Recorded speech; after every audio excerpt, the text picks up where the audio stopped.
I kept telling myself that my life was simple, steady, and safe, but I guess I was wrong. Back then, I thought trust was something that grew easily, like light spilling across a blank canvas. My name is Eli Mercer, and at 20 years old, I still believed people meant what they said to me. I remember walking into the art building that afternoon thinking only about my project deadline. Professor Rowan had asked me to check the studio lights, so I headed there with a calm mind. I pushed open the door, expecting silence, turpentine, and maybe Adrian waiting for me with that soft smile. Instead, I froze when I heard Lena whisper, her voice low and breathless in a way I knew too well. I stepped closer, thinking I had misunderstood, but the sound of Adrian laughing cut straight through me. When I turned the corner, I saw them tangled together, mouths pressed close like I had never mattered. Lena pulled back first, and her smile faded the second she saw me standing there like a ghost. Adrian didn't even move, just stared at me with those dark eyes that used to make me feel safe. I wanted to speak, but my throat locked, and all I could do was listen to the sound of my heartbeat. Eli was never supposed to find out, Lena whispered, and every word hit me like shattered glass. Adrian sighed and said, "He trusts too much." It was easy. He believes everything he hears. Hearing him talk about me like that felt worse than seeing their lips together, because it stripped away my hope. I finally forced out a sound, something between a breath and a question, and both of them turned sharply. "How long?" I asked, though the words shook so badly I barely understood myself. Lena whispered, "A few months," and Adrian didn't bother denying it, which somehow hurt even more. I laughed, but it came out shaky, broken, like a sound made by someone losing the ground under their feet. "So I was just a joke to you?" I said, and neither of them answered because the truth was clear. Adrian muttered, "It wasn't supposed to go this far," but that excuse only twisted my stomach tighter. Lena stepped toward me, but I moved back like her shadow could burn me if it touched my skin. "Don't," I said, feeling my voice finally steadying, though everything inside me was shaking. Professor Rowan called my name from the hallway, but I couldn't answer. I couldn't stay there another second. I turned, pushed the door open, and walked out even though my legs felt like they were turning to water. Behind me, Adrian said my name, but I didn't stop because stopping meant breaking apart right there. I walked faster, gripping the wall as I reached the hallway, trying to breathe through the pressure in my chest. My hand shook so hard that Professor Rowan stepped toward me and asked, "Are you hurt?" "What happened?" I shook my head and said, "I'm fine," even though the lie scraped my throat on the way out. He told me to sit, but I kept walking, because if I stopped moving, the pain would swallow me whole. I made it outside and leaned against the cold railing, breathing like someone learning how to exist again. My phone buzzed in my pocket, and when I saw Adrian's name, something sharp inside me finally woke up. I let the call ring until it died, then I whispered, "You don't get to break me again." "Not anymore." I stared at the sky, trying to calm my breathing, and I wondered how love could twist into something so cruel so quickly. I thought about every moment I had trusted them, every smile, every promise, and how blind I had been. Why wasn't I enough? I whispered, though the wind carried the words away before I even heard them myself. My chest tightened again, but now it felt like something new was forming beneath the pain, something sharper. I knew I couldn't erase what I saw, and I couldn't pretend to be the same person I was that morning. The betrayal cut deep, but it also forced me to see the truth, and the truth was that I had been too gentle. I pushed off the railing, wiped my face with shaking hands, and told myself that something had to change. I wasn't strong yet, but strength had to start somewhere, even if it began with nothing more than standing up. I walked down the stairs slowly, whispering to myself that this moment would not be the end of me. Maybe I was broken, maybe I was bleeding inside, but I refused to let their choices decide my future. As I reached the courtyard, the sunlight felt too bright, almost mocking, but I lifted my head anyway. I heard footsteps behind me, but I didn't turn, because I knew it was Adrian, and I couldn't face him again. He called my name once more, but his voice sounded distant, like it came from a life I no longer lived in. I kept walking, letting the wind carry away every piece of who I used to be before that moment. I didn't look back, not even once, because I knew turning around would only break me all over again. I woke up with my chest tight again, like someone had pressed a heavy stone against my ribs. I didn't want to move. I didn't want to hear the buzzing on the floor beside my bed. I whispered, "Not again, please," even though no one could hear me. My throat was dry from crying, and when I tried to sit up, my whole body shook like it didn't know how to hold itself together anymore. My phone lit up again. Adrian's name flashed bright and sharp like a wound. I stared at it until the buzzing stopped. "No," I muttered. "Not today." I turned the phone off before he could try again. I already knew what he wanted, another excuse, another twist, another lie wrapped in a soft voice. He would tell me I saw it wrong, that I misunderstood, that it wasn't what it looked like even though it was exactly what it looked like. Lena's messages were worse. "Talk to me. Please don't be like this. You're acting childish. We didn't mean to hurt you." Every line stabbed deeper. I felt stupid, disposable, easy to replace. My mind wouldn't stop replaying their laughter, their hands, their whispers, the way they joked about how naive I was. Every time that memory flashed, my stomach twisted, and I felt like I couldn't breathe. By the second day, I skipped class again. My roommate knocked on the door once and asked, "You good?" I didn't answer. I didn't want anyone to see the mess I had become. I hated how my heart still begged for an explanation that wouldn't change anything. I hated how much I cared. I hated how weak I sounded even in my own head. On the third morning, I forced myself to leave the room. "Just walk," I told myself. "Just move." My legs felt heavy, but I pushed through it. The cold air outside bit at my skin, but at least it kept me awake. The closer I got to campus, the more my chest tightened. Every corner, every hallway, every familiar sound reminded me of them. I slipped into art theory and headed straight for the back row. I opened my sketchbook, but my fingers shook so badly the pencil slid off the desk. I reached for it quickly, hoping no one saw. "You okay?" a quiet voice asked beside me. I froze. I hadn't even noticed someone sit down. I turned and found Cashin Ward, the quiet guy who always sat alone, the one who rarely looked up from his notebook. "I'm fine," I said, but the words came out thin and shaky. He glanced at my hands. "You're not." "I didn't sleep well." "That's not the only reason." I swallowed hard. "I don't want to talk about it." "That's fine," he said calmly. "But don't lie." "Not to me." His voice didn't have pity in it. No judgment. Just something steady, something soft enough to make my chest tighten again. "I'm just trying to get through the day," I whispered. "I can sit with you," he said. "Why?" "Because you look like you're trying not to fall apart." I exhaled shakily. "I might be." "You don't have to pretend with me," he replied. The lecture started, but I couldn't focus. My eyes were on the slides, but my mind kept pulling me back to the studio, their lips, their hands, their voices. I bit the inside of my cheek to stop myself from shaking. Cashin leaned slightly toward me. "Whoever hurt you, that's on them. Not you." "It's not that simple," I whispered. "It usually is," he said quietly. "People show you who they are." "You didn't want to believe it."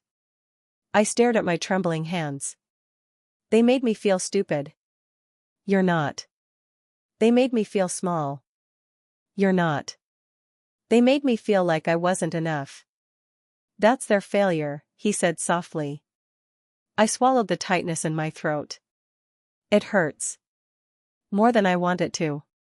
"Because you cared," he said. "Caring isn't a mistake. It feels like one. It only feels that way when the wrong people take advantage of it." After class, I tried to head out quickly, but Cashin walked beside me without asking. He didn't speak. He didn't pry. He just stayed there, matching his steps to mine as if he'd always walked with me. "You don't trust anyone right now," he said finally. "No," I said. "Then don't trust me. Just let me walk with you." I looked at him, confused. Why are you being kind? He shrugged a little. Maybe I know what it looks like when someone is barely holding on. I looked down. My hands were shaking again. I hate this feeling. You didn't break, he said. Someone cracked you on purpose. His words hit deeper than I expected. I keep wondering if I ever meant anything to them. Cashin shook his head gently. Real meaning doesn't disappear. If they let you go that easily, they never valued you. Something inside me shifted, not healed, but no longer bleeding as wildly. We reached the courtyard. The wind brushed against my face. Cashin glanced at my hands again. Still shaking, he murmured. Yeah, I admitted. If it happens tomorrow, I'll carry your sketchbook. Why? I whispered.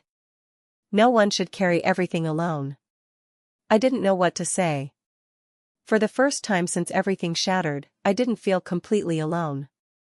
I told myself I could handle returning to campus, that if I kept my head up no one would see the fracture running through me, but the moment I stepped into the courtyard I felt my stomach twist. Just breathe, I whispered, pretending the air wasn't scraping against my ribs. Jay spotted me first. Look who finally crawled out of the emotional grave, he said, leaning against a bench with his usual smirk. Good morning to you too, I muttered, forcing a thin smile. I'm fine. You're a terrible liar, he said. But hey, I'll let you pretend. It's healthier than the alternative. Thanks, I said, though the word tasted heavy. I didn't want to explain anything. When I walked toward the art building, I heard Adrian's laugh. My whole body froze. He and Lena stood near the studio doors like the universe hadn't shattered. Adrian glanced at me. Eli, he said softly, as if my name belonged in his mouth. I didn't stop. I have class. Wait, he said, stepping forward. We should talk. There's nothing left to say, I replied. Lena folded her arms. You can't just ignore us forever. Watch me, I said, walking past them before my voice could crack. Inside the lecture hall, I dropped into my seat, hands trembling. Cashin turned from his sketchbook. Rough morning? You could say that, I whispered. You don't have to pretend, he said. Not with me. I'm not pretending, I lied, my voice thin. Cashin's eyes flicked to my hands. Your shaking says otherwise. Then don't look, I snapped before sighing. Sorry. I need to get through today. He nodded. Then I'll sit here and make sure you do. That's not your job, I said. No, he replied, but someone should look out for you. I stared at him. Why? Because you're hurting, he said, and you're pretending you're not. Before I could answer, Professor Rowan started the lecture. I kept my gaze forward, but my thoughts spiraled. Every word Adrian and Lena had ever said twisted inside me. I felt stupid for believing any of it. When class ended, I tried to leave quickly, but Cashin followed. Walk with me? I don't need a babysitter. I didn't say you did, he replied. Just walk. I hesitated, then nodded. We stepped outside, and the cold air bit at my lungs. Jace intercepted us near the fountain. So this is where you've been hiding, he said. And with Ward, no less. Should I be jealous? Please don't, I muttered. Cashin raised an eyebrow. You have interesting friends. They came with the dorm, I said. Jace grinned. I'm a gift, really. Anyway, Eli, you good? Define good. Not crying on the floor, Jace said. Then sure. I'm good. Cashin looked at me. You don't have to minimize everything. I'm not minimizing, I said. I'm surviving. He stepped closer. Surviving isn't the same as healing. I'm not ready to heal. Fair, he said. But don't lie to yourself and call it strength. I swallowed hard. Why do you keep saying things like that? Because someone needs to, he replied. Jace looked between us. Should I leave you two alone for this emotional intervention? No, I said quickly. There's no intervention. Cashin shrugged. Yet. I groaned. Why do you both talk like this? Because we care, Jace said. Even if you pretend you don't need it. I looked away. I just want to make it through the day without falling apart. Cashin's voice softened. Then start by admitting you're hurt. Not weak, hurt. I hate that word, I whispered. Why? Because it feels like giving them power. Cashin shook his head. No. Acknowledging your pain is taking it back. I stared at him. Why are you helping me? Because you deserve better than what they did, he said simply. A lump formed in my throat. I don't feel like I deserve anything. Then let us remind you, Cashin replied. Jace bumped my shoulder. Yeah, idiot. You're allowed to be upset. I exhaled shakily. Fine. I'm upset. Cashin smiled faintly. Good start. For the first time since the betrayal, I felt something shift, something small but real. Maybe I wasn't okay. Maybe I didn't have to pretend to be. Let's get lunch, Jace said.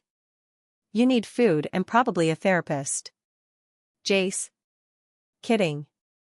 Mostly. Cashin met my eyes. One step at a time. I nodded slowly. Yeah. One step. And for the first time, I felt the mask slipping in a good way. I walked into the studio expecting silence, but instead I heard Adrian arguing loudly with Lena. He slammed his sketchbook onto the table and growled, "You can't change everything at the last minute." Lena tossed her hair and snapped, "Your concepts are bland unless I refine them for you." I pretended to browse the supply shelf, though my pulse jumped at the tension in their voices.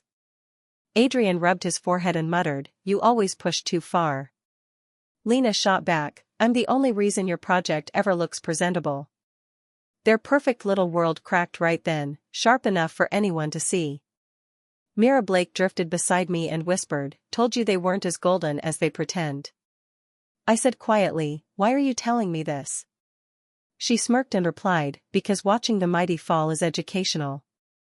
Adrian suddenly turned toward me. "Eli," he said, his voice softer than it deserved to be, "can I ask you something?" I didn't move closer. "What do you want?" I asked. He approached like the past hadn't shattered both of us. "Is the composition too chaotic?" he asked, holding up his sketchbook. I stared at him. "You're asking me for advice?" He shrugged. "You always had good instincts." "I trust your eye." I almost laughed. "You trust whatever benefits you." Adrian frowned. "Why are you being like this?" I replied, "Because you still think I owe you something." He muttered, "You're making this harder than it has to be." Behind us, Mira whispered, "Unbelievable." Adrian ignored her and said, "Just tell me what you think." I answered, "You're drowning because you let someone else steer your work." His jaw tightened. "Lena's only trying to help," he whispered. "Doesn't look like it's helping," I said. Lena stormed over, eyes blazing. "Why are you even talking to him?" she demanded. He asked, I replied calmly. "I didn't chase him." She glared at Adrian. "We don't need his input." Adrian snapped, "Stop controlling everything I do." Damon Leith entered the studio right then and said, "Both of you need to take this outside. The rest of us are actually working." He shot me a sympathetic look before turning away. Lena grabbed Adrian's wrist and dragged him out of the room while his protests echoed behind them. Mira leaned closer to me and whispered, "Rumor is she's terrified he'll leave her." I sighed. "Not my problem anymore." Mira grinned. "Maybe not, but it's interesting watching karma stretch its legs." Cashin stepped into my space a moment later. "You look exhausted," he said. "They're impossible to avoid," I muttered. Cashin crossed his arms. "You don't owe either of them anything." I nodded. "I know that now." He studied my expression and asked, "Did he seriously try to get your advice?" I closed my eyes briefly. He still thinks I'm his fallback plan. Cashin's voice sharpened. "You're nobody's backup." I whispered, "I used to believe him when he said I mattered." He replied softly, "That was his manipulation, not your flaw." I swallowed and said, "I hate that I ever trusted them."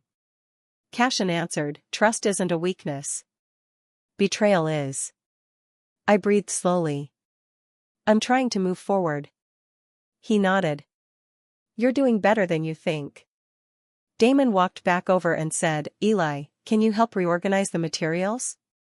I replied, "Sure." Cashin helped me stack canvases while Damon sorted brushes. Damon said, "For what it's worth, Adrian's been slipping for weeks." I asked, "Because of Lena?" Damon shrugged. "He won't admit it, but she micromanages everything." I replied, "Sounds familiar." Cashin gave me a knowing look but stayed quiet. Damon added, "People are talking. His work doesn't look like his work anymore." I murmured, "Maybe it's finally catching up to him." Cashin said, "Karma has good timing." A faint spark flickered inside me. "Maybe I don't need revenge," I whispered. Cashin asked, "Then what do you need?" I answered, "Clarity." He smiled gently. "You're finding it." Mira popped back in and whispered, "Lena just stormed out of the building." I asked, "And Adrian?" Mira grinned. "Chasing after her like a kicked puppy." I muttered, "That tracks." Cashin said, "Let them implode. Their choices aren't your responsibility." I nodded. I'm starting to believe that. Damon finished sorting and said, "Eli, you're a good person. Don't let their drama drag you back." I whispered, "I won't." Cashin touched my shoulder gently. "You're stronger than you think." I breathed out. "I feel different today." "That's growth," he said. I walked toward the exit. "It feels like the first clear breath in weeks."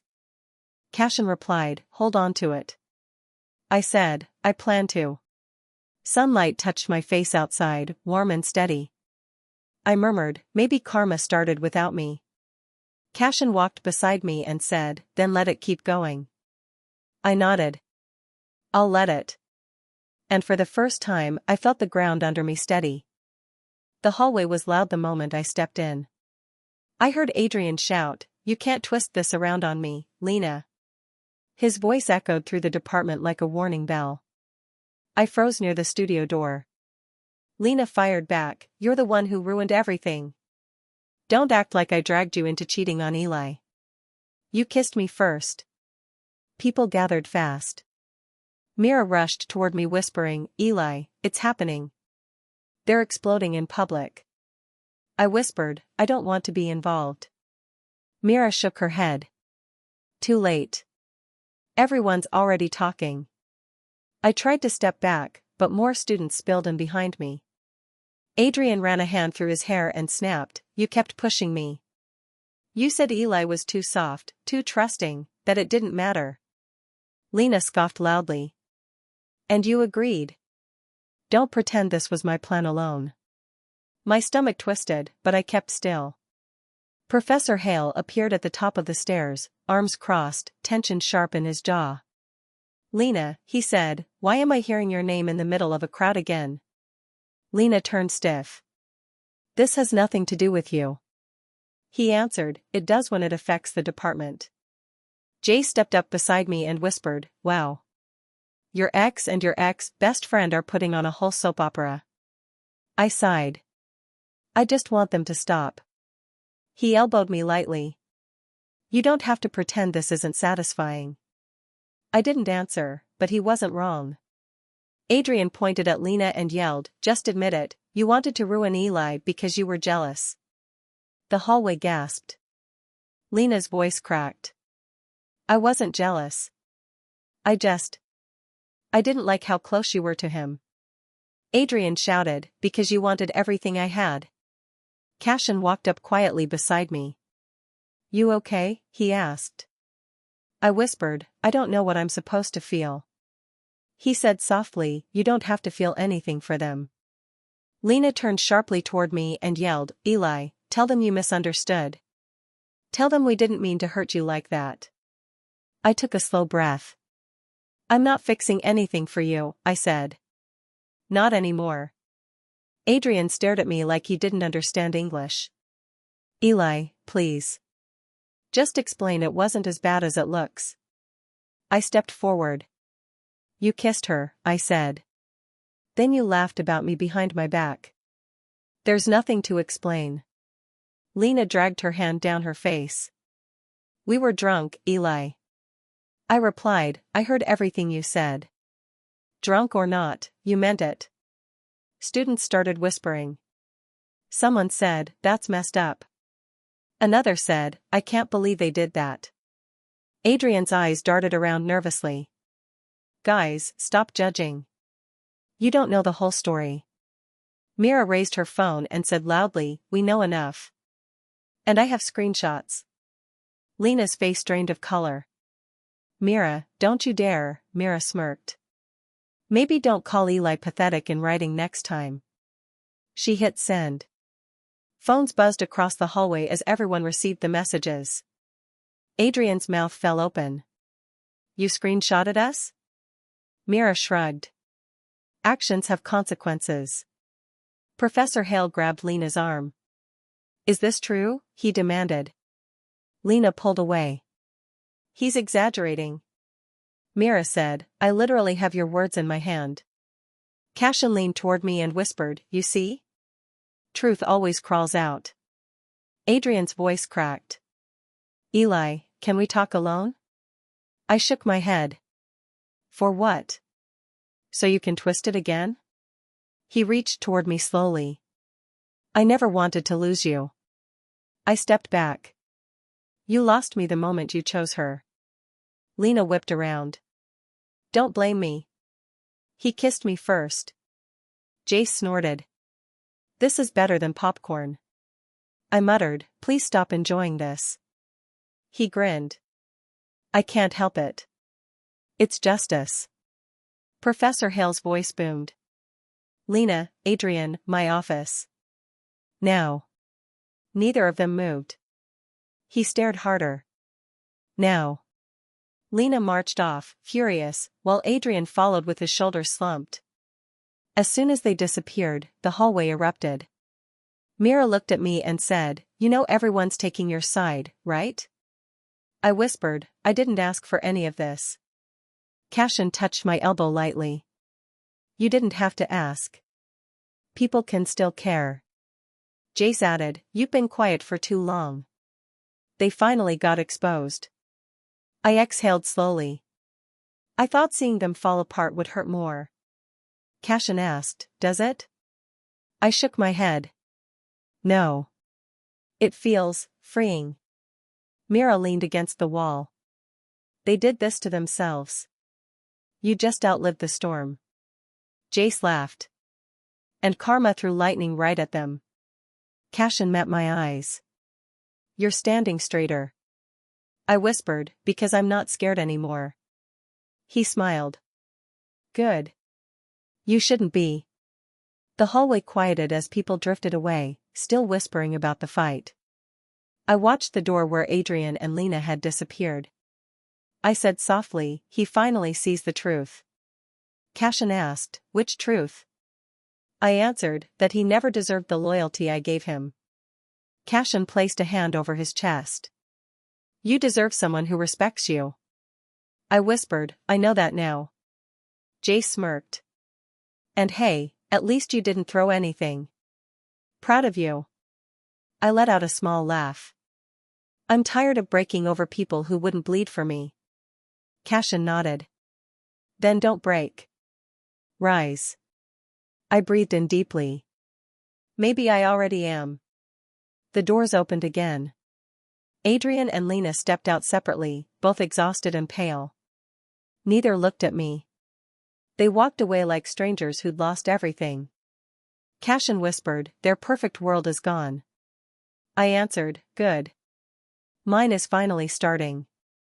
I stared at the email glowing on Adrian's phone screen as he shoved it toward Damon, his voice cracking. They can't do this. I need that scholarship. Tell me they can't just revoke it. Damon lifted both hands. I warned you. You plagiarized 2 full pieces. They found the originals. I didn't plagiarize. Adrian argued, then caught my eyes from across the room. I only used references. You told me everyone does that. I told you the opposite, I said quietly. You ignored me. His jaw tightened. So now you're acting righteous? I'm not acting anything, I replied. You did this. He paced, muttering, this can't be happening. Lena said the committee wouldn't check. She said. Mira, who'd been pretending to scroll, snorted. Yeah, Lena says a lot of things. Most of them are lies. Adrian snapped, stay out of it. No, she shot back. You made us all part of it when you cheated. I felt Cashin step beside me, his voice low. Don't let him drag you in. Not today. I'm not, I whispered. But Adrian heard. Since when do you need him to speak for you? He stalked closer. We used to talk normally, remember? We used to, I said, before you broke my trust. You keep saying that like I meant to hurt you. You didn't care enough not to, I answered. He recoiled, and before he could respond, Professor Hale burst into the studio, slamming a folder onto Lena's desk. Pack your things. Lena froze. What? Why? You sabotaged another student's submission to get your partner ahead, he said sharply. You forged a timestamp and altered the project queue. Withdraw from the showcase. Now. Lena shook her head violently. This isn't fair. Adrian told me it'd be fine. Adrian choked. I never said. She turned on him. You said they wouldn't check. And you believed him? Damon said. That's on you. Lena shrieked, shut up. All of you. Professor Hale's voice cut through the chaos. I raised you better than this. Apologize. To who? She spat. His stare flicked to me. Lena's lips curled. I'm not apologizing to him. He ruined everything. Cashin stepped forward. He didn't ruin anything. You and Adrian ruined your own lives. Adrian groaned, dragging a hand down his face. Can everyone stop acting like I'm the villain? I raised a brow. You cheated on me. You plagiarized your work. You lied to the committee. Which part am I misremembering? He sputtered, that was months ago. Why can't you let it go? Because I spent months trying to heal from it, I said. Jace joined us, crossing his arms. And you didn't even have the decency to feel guilty. I did feel guilty. Adrian shouted. I didn't think it would matter now. It matters to me, I said. Adrian stared at me as if realizing something for the first time. You're different. I'm growing, I said. You're not. He opened his mouth, but Arya Voss, someone I'd only spoken to briefly, walked directly to me. Eli, right? Yes, I answered, startled. I reviewed your portfolio, she said. I want to invite you to the regional showcase. Your technical control and emotional narrative are exactly what we're looking for. My breath stalled. You want me? You earned this, she said. Your work is unforgettable. Behind us, Adrian whispered, are you kidding me? Cashin smirked. That's called talent. Arya added, I'd like to discuss your feature slot later today. Keep your schedule open. Then she left as swiftly as she came. I exhaled shakily. What just happened? Cashin bumped my shoulder. You got recognized. Finally. Jace smiled. Told you karma works fast. Mira let out a low whistle. This is delicious. Adrian loses everything, Lena gets humbled, and you get a showcase. Beautiful symmetry. Adrian glared. Why are you all acting like I'm the enemy? Eli and I were friends before any of you. I met his eyes. You stopped treating me like a friend long before I stopped hoping you'd come back. He swallowed. I'm trying now. You're trying because you lost everything, I said. Not because you care about me. That's not fair. It's the truth, I cut in. Lena grabbed her bag, eyes wet. I hate all of you, she hissed, then stormed out, Professor Hale following without a word. The moment they disappeared, the studio felt lighter. Damon clapped once. Well. That was a show. Jace nudged me. How's your heart? Steady, I said. For once. Cashin watched me carefully. You're sure? I'm sure. Adrian approached again, voice small. Eli. I know you won't believe me, but I'm sorry. For everything. I messed up. I was scared of falling behind. I thought you'd always help me. I did help you, I said softly. Even when it hurt me. His eyes shifted. Can we just start over? As friends? I inhaled slowly. You broke me, I said, choosing each word carefully, but you don't get to decide who I become after that. He flinched. I'm not your safety net, I continued. I'm not your backup plan. And I'm not someone you get to rebuild your image with. So that's it, he whispered. You're walking away? No, I said. I'm finally moving forward. Cashin placed a comforting hand on my shoulder, grounding me. Jace nodded, pride in his eyes.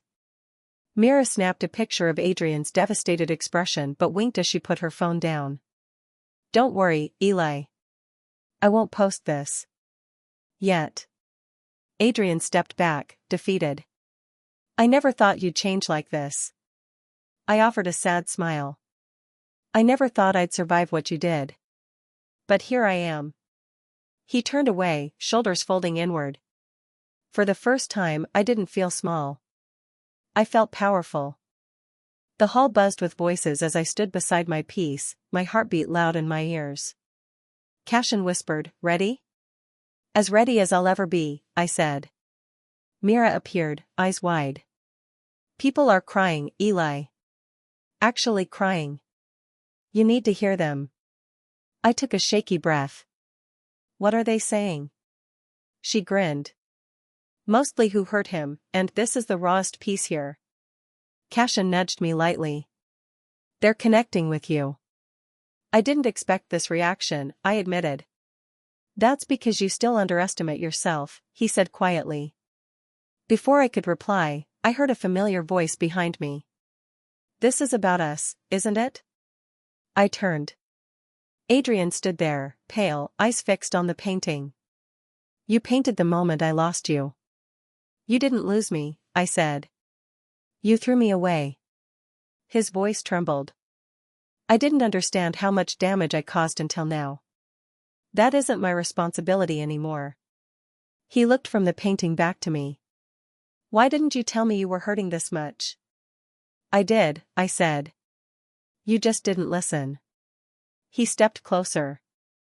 I want to fix this. You can't fix what you never valued, I answered. Adrian swallowed hard. I'm begging you, give me one more chance. No, I said gently. I'm done giving you pieces of myself to break.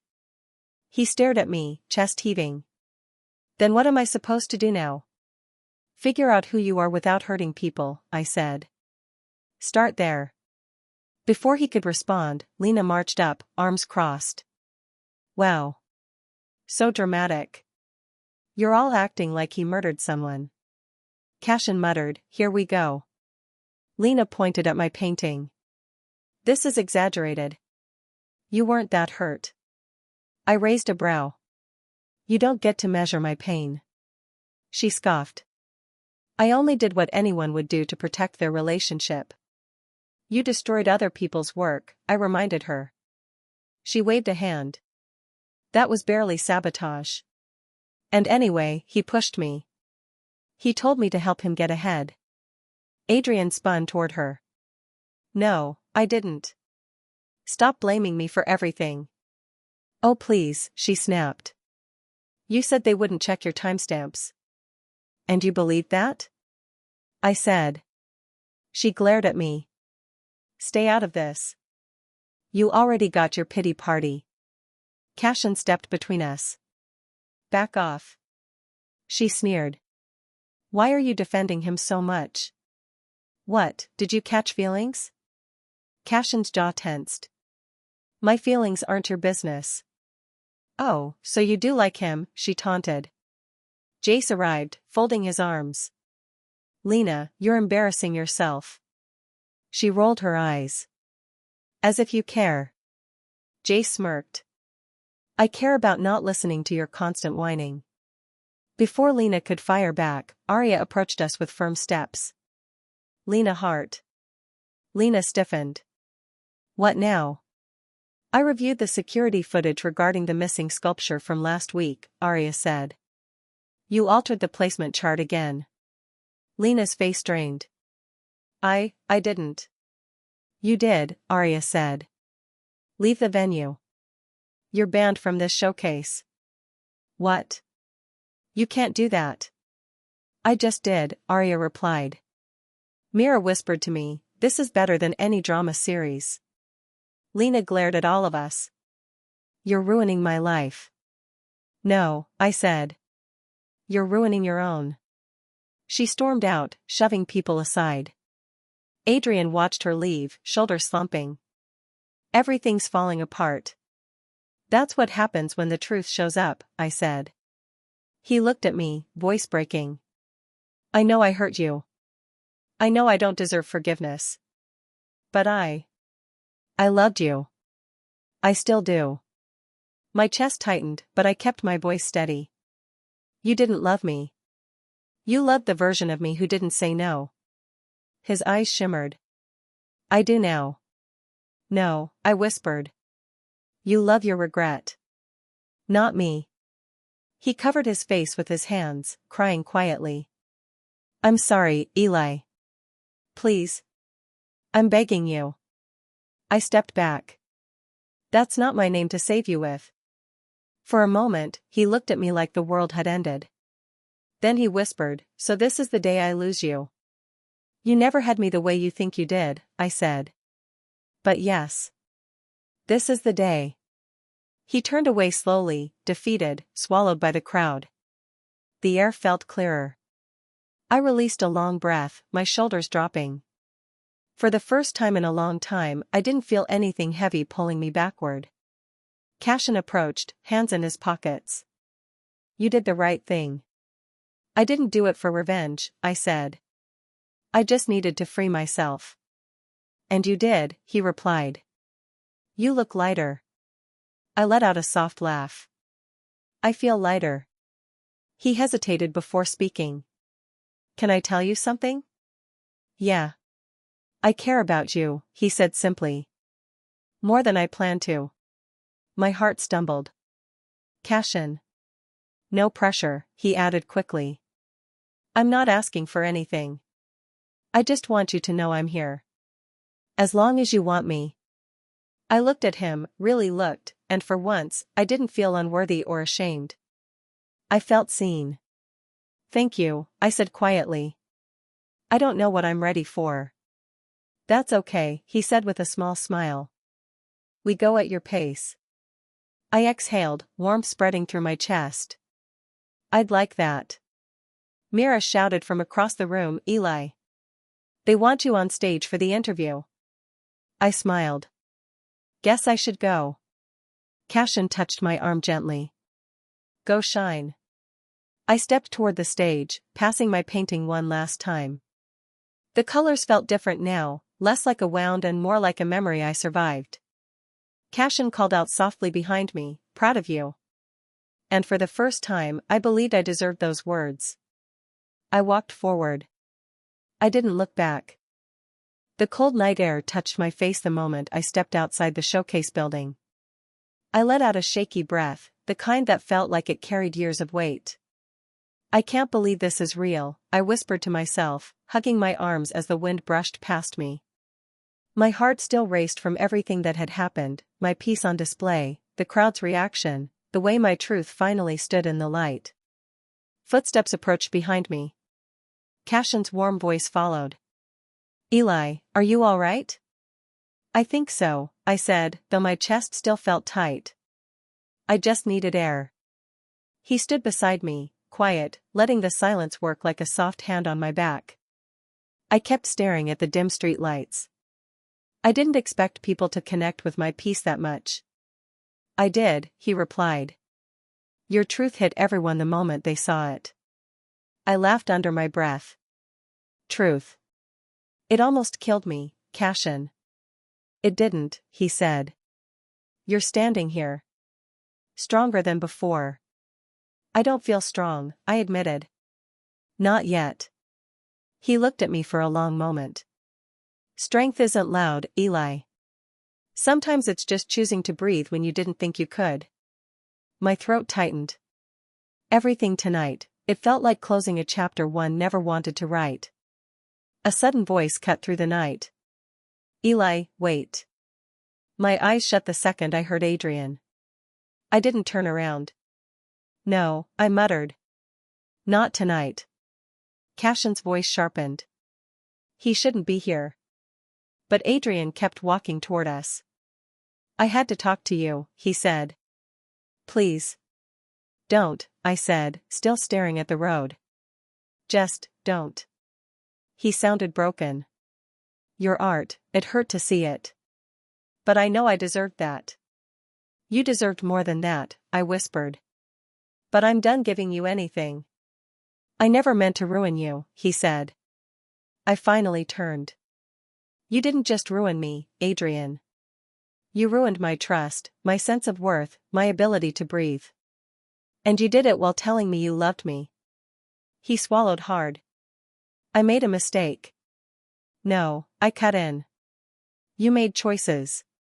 Repeated ones. Cashin stepped closer to me, quiet but protective. Adrian looked between us. So this is why you won't even try to talk to me? This? I asked. Cashin? No, Adrian. You're the reason I won't talk to you. You burned the bridge and then blamed me for the smoke. He took a shaky step forward. I'm sorry. I swear I'm sorry. Apologies don't fix what you broke. I looked him dead in the eyes. And I'm finally done trying to fix you. You loved me, he whispered. Yes, I said. And loving you was my sweetest ruin. But it won't be my downfall. Adrian's breath cracked. Then what am I supposed to be now? Someone I used to know. I turned away. That's all. He didn't move. I felt the silence like a final curtain falling. Lena's voice cut into the moment, high and sharp. Eli. You can't walk away like this. I groaned internally. Why are you here? She threw her hands up. Because everyone's blaming me for what happened inside. They're acting like I'm some villain. Maybe because you acted like one, I said.